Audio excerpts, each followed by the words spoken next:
ये घटना बहुत ही दुखद और हृदय विदारक है। इसमें शासन और प्रशासन की पूरी संवेदनाएं जो मृतक हैं उनके परिजन के साथ हैं।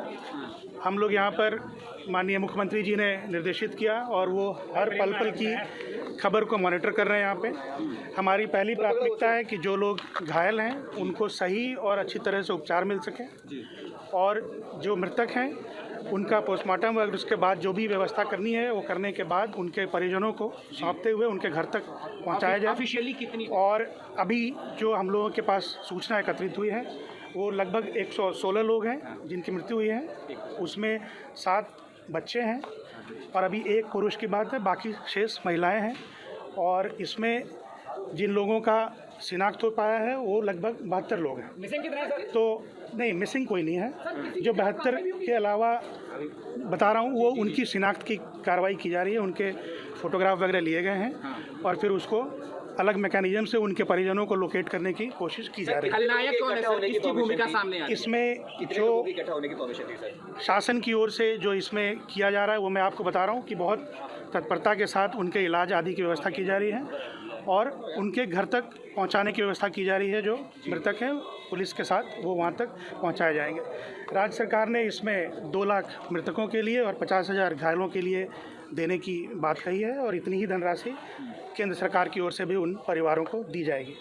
इसमें माननीय मुख्यमंत्री जी ने एडीजी और कमिश्नर इन 2 लोगों को बताया है कि 24 घंटे के अंदर अपनी जांच पूरी करके रिपोर्ट दें।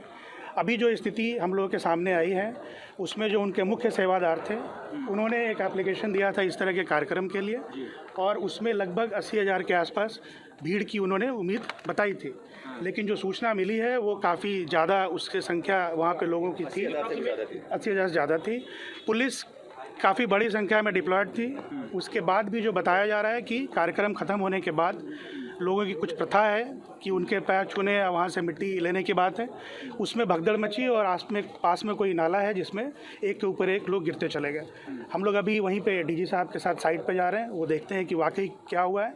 लेकिन ये मैं आपको आश्वस्त करना चाहूँगा कि बहुत सख्त कार्रवाई होगी जो लोग इसमें दोषी हैं और इसके साथ ही इसकी व्यवस्था भी की जाएगी कि इस तरह की घटना की कभी पुनरावृत्ति न हो। सर, क्या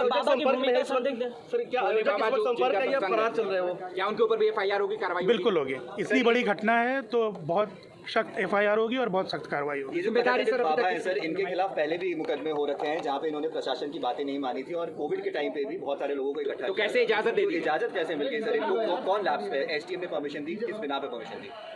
एसटीएम ने जो परमिशन करी है वो जो नॉर्मल प्रोसेस है पुलिस से रिपोर्ट लेने के बाद कार्यक्रम के लिए, लेकिन जो उन्होंने परमिशन दी है उसमें कई शर्तों का भी उल्लेख उन्होंने किया है कि आयोजकों को किस किस चीज़ की मौके पर व्यवस्था करनी चाहिए।